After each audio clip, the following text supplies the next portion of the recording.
Kakak tahu nggak reporter jurnalis wanita pertama yang ada di Indonesia? Nggak tahu ya, Cik? Oh, belum tahu ya. Ibu tahu nggak ada jurnalis wanita pertama di Indonesia? Pertama Indonesia Apa ya, Kak? Nggak tahu ya. Tahu nggak ada salah satu tokoh wanita dan jurnalis wanita pertama di Indonesia?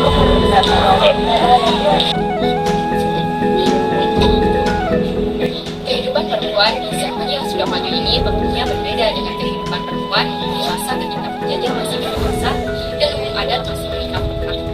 Saat ini, kehidupan perempuan sudah jauh lebih baik. Satu persatu hak yang didapatkan oleh anak perempuan mulai tercapai. Hal ini tidak terlepas dari perjuangan para pahlawan di masa lalu, termasuk para perempuan hebat yang memperjuangkan hak-haknya dengan berbagai cara. Salah satu perempuan hebat tersebut berasal dari Tanah Andalas. Namanya mungkin tidak terkenal pada akar ini, akan tetapi kiprahnya dalam memperjuangkan hak-hak perempuan sangat luar biasa dan patut diapresiasi.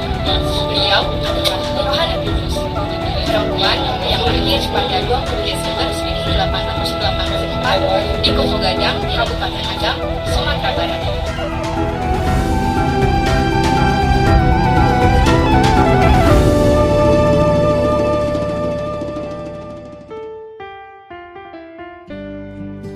Rohana Kudus merupakan seorang wanita hebat yang dilahirkan dari keluarga terhormat. Ayahnya, Muhammad Rasad, adalah seorang juru tulis dan pegawai jaksa pada zaman kolonial Belanda. Sedangkan ibunya bernama Kiam. Keluarga besar Rohana termasuk tokoh-tokoh terkenal di negeri ini. Kakak tirinya, Sultan Syahrir, pernah menjadi Perdana Menteri Indonesia. Keponakannya, Hairil Anwar, adalah seorang sastrawan terkenal. Dan juga Agus Salim yang merupakan sepupunya. Rohana Kudus menjadi pelopor media massa perempuan melalui Surat Kabar Sunting Melayu atau Surat Kabar Perempuan di Alam Minangkabau yang ia dirikan atas kerjasamanya dengan Datuk Sultan Maharaja pada 10 Juli 1912. Berita dan tulisan yang dimuat dalam Sunting Melayu hampir semuanya berkenaan dengan topik perempuan. Dan juga penulis-penulisnya mayoritas adalah kaum perempuan. Dalam Sunting Melayu, Rohana memperlihatkan sosoknya sebagai perempuan yang peduli akan nasib kaum sesamanya. Surat Kabar Sunting Melayu diterbitkan setiap 8 hari sekali, dengan halaman pertama surat kabar yang menampilkan artikel dan syair, serta halaman akhir yang menampilkan berbagai iklan. Terpampangnya iklan dalam Surat Kabar Sunting Melayu menandakan bahwa surat kabar ini telah meraih eksistensi yang cukup baik.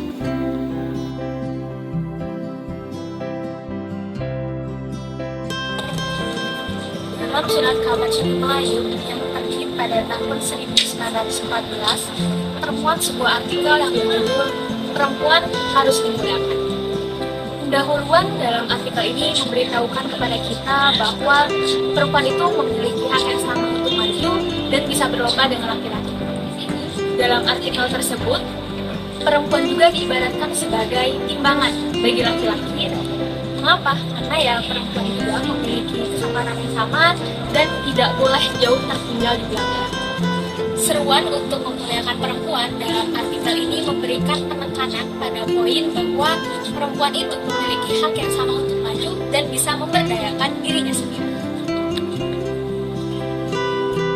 Dalam Surat Kabar Sunting Melayu oleh Rohana Kudus, terlihat bahwa suara kaum perempuan mulai dapat tersampaikan dan keresahan mereka terkait dengan ketidakadilan yang mereka alami di lingkungan sekitar.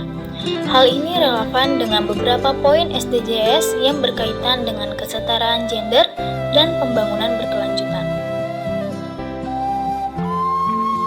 Poin SDGs nomor 5 adalah mencapai kesetaraan gender dan memberdayakan semua perempuan dan anak perempuan. Dalam artikel-artikel yang dimuat dalam Sunting Melayu, nilai kesetaraan sangat ditekankan, menggambarkan pentingnya memberikan perempuan akses yang sama terhadap peluang, sumber daya, dan keputusan. Dalam konteks ini, keterlibatan perempuan dalam pembangunan berkelanjutan menjadi sangat relevan karena ketimpangan gender dapat menghambat kemajuan sosial dan ekonomi suatu masyarakat. Dalam konteks argumen bahwa sejarah ini berkaitan dalam mendukung SDGs, dapat dikemukakan bahwa melalui pemahaman dan refleksi terhadap sejarah, kita dapat belajar dari kesalahan dan pencapaian masa lalu untuk mengarahkan upaya pembangunan berkelanjutan ke arah yang lebih baik. Dengan melihat bagaimana kaum perempuan pada masa lalu telah berjuang untuk kesetaraan dan mengatasi ketidakadilan, kita dapat mengambil inspirasi dan belajar dari pengalaman mereka dalam memperjuangkan SDGs saat ini. Dengan demikian, melalui keterkaitan antara poin-poin SDGs yang relevan dengan artikel-artikel dalam Surat Kabar Sunting Melayu, serta penggunaan sejarah sebagai pembelajaran dan acuan, kita dapat mendukung dan mempercepat pencapaian tujuan pembangunan berkelanjutan terkait kesetaraan gender.